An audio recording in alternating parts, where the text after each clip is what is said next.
عبداللہ ابن عمرو بن العاص رضی اللہ عنہما سے روایت ہے، وہ بیان کرتے ہیں رسول اللہ صلی اللہ علیہ وسلم نے فرمایا، جب تم مؤذن کی اذان سنو تو اسی طرح کہو جیسے مؤذن کہتا ہے، پھر مجھ پر درود بھیجو، اس لیے کہ جس شخص نے مجھ پر درود بھیجا اللہ اس کی وجہ سے اس پر 10 رحمتیں نازل کرتے ہیں۔ پھر تم میرے لیے اللہ سے وسیلہ طلب کرو۔ یاد رکھو وسیلہ جنت میں ایسا مقام ہے جو اللہ کے بندوں میں سے صرف ایک بندے کے لائق ہے، جبکہ میں پر امید ہوں کہ وہ بندہ میں ہوں۔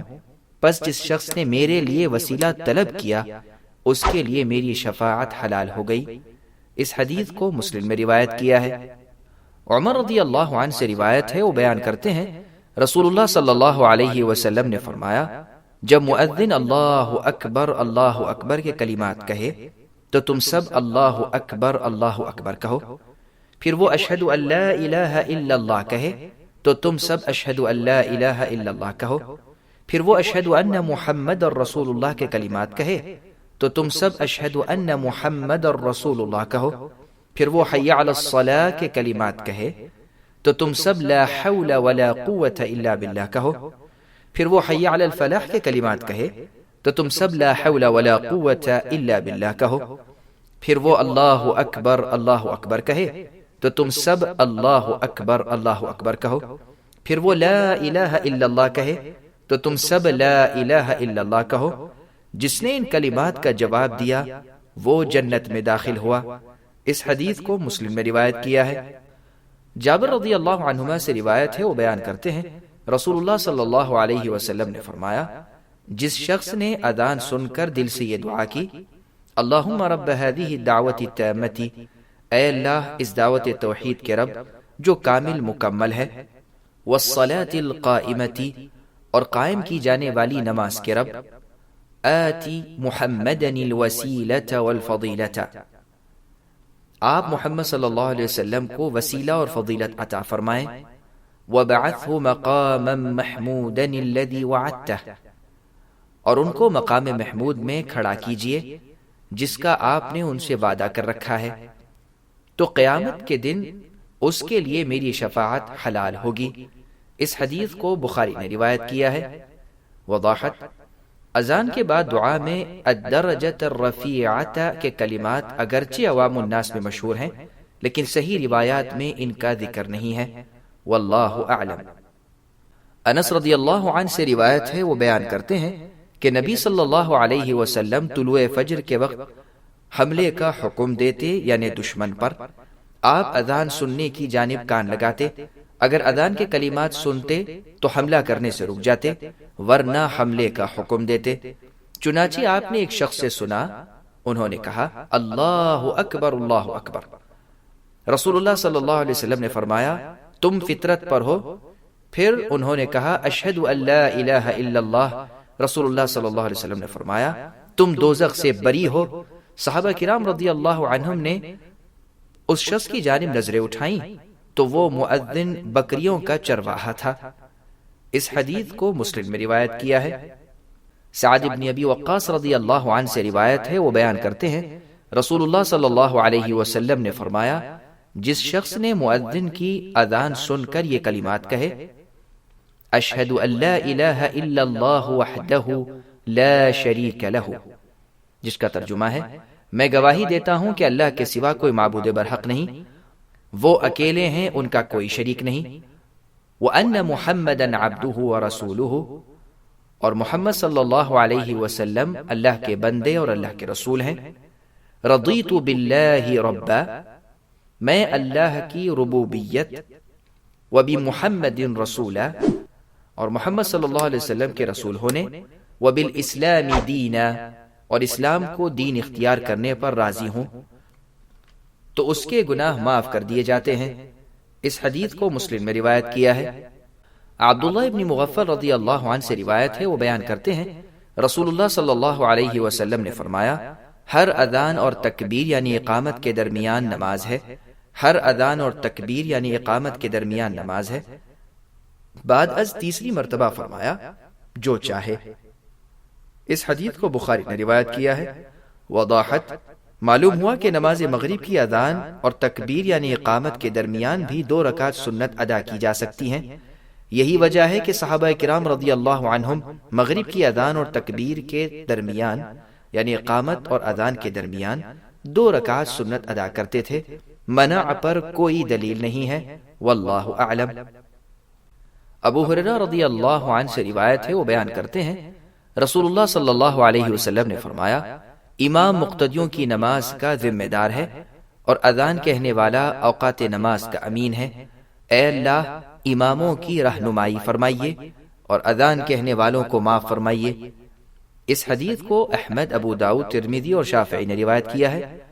عقبہ ابن عامر رضی اللہ عنہ سے روایت ہے، وہ بیان کرتے ہیں رسول اللہ صلی اللہ علیہ وسلم نے فرمایا، تمہارے پروردگار اس چرواہے سے خوش ہوتے ہیں جو پہاڑ کی بلندی پر چراتا ہے، وہ نماز کی اذان کہتا ہے اور نماز ادا کرتا ہے۔ اللہ عز و جل فرماتے ہیں کہ میرے اس بندے کو دیکھو، نماز ادا کرنے کے لیے اذان اور تکبیر کے کلمات کہتا ہے، مجھ سے ڈرتا ہے، بلا شبہ میں نے اپنے بندے کو معاف کر دیا ہے اور اس کو جنت میں داخل کر دیا ہے۔ اس حدیث کو ابو داؤد اور نسائی نے روایت کیا ہے۔ ابو ہریرہ رضی اللہ عنہ سے روایت ہے، وہ بیان کرتے ہیں رسول اللہ صلی اللہ علیہ وسلم نے فرمایا، مؤذن کی آواز کے پہنچنے کی حد تک اس کے لیے مغفرت ثبت ہو جاتی ہے اور سب تر اور خشک چیزیں اس کے لیے گواہی دیں گی، اور نماز میں حاضر ہونے والے کو 25 نمازوں کا ثواب ملتا ہے اور اس سے 2 نمازوں کے درمیان کے گناہ معاف کر دیے جاتے ہیں۔ اس حدیث کو احمد، ابو داؤد اور ابن ماجہ نے روایت کیا ہے اور امام نسائی نے اس کے قول سب تر اور خشک چیزوں تک ذکر کیا ہے۔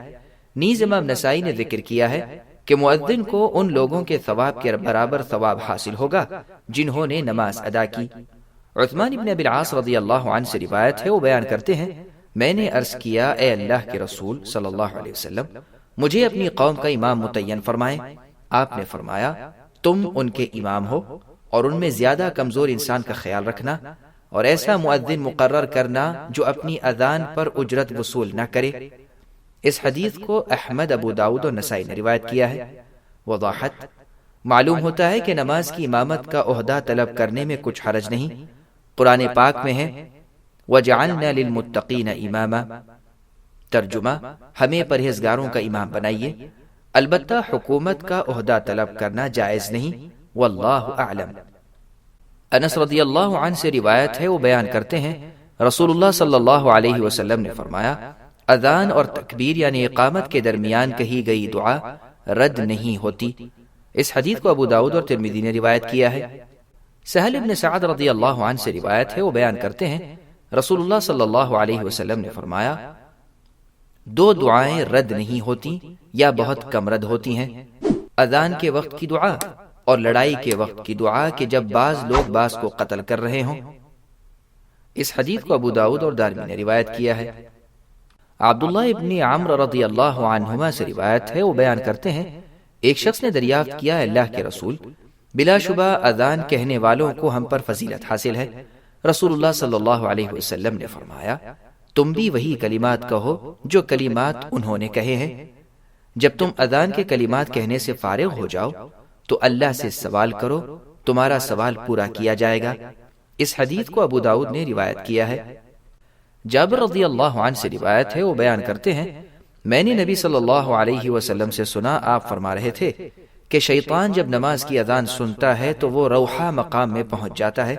حدیث کے راوی جابر رضی اللہ عنہ کہتے ہیں، روحہ مقام مدینۃ الرسول سے 36 میل کی مسافت پر واقع ہے۔ اس حدیث کو مسلم نے روایت کیا ہے۔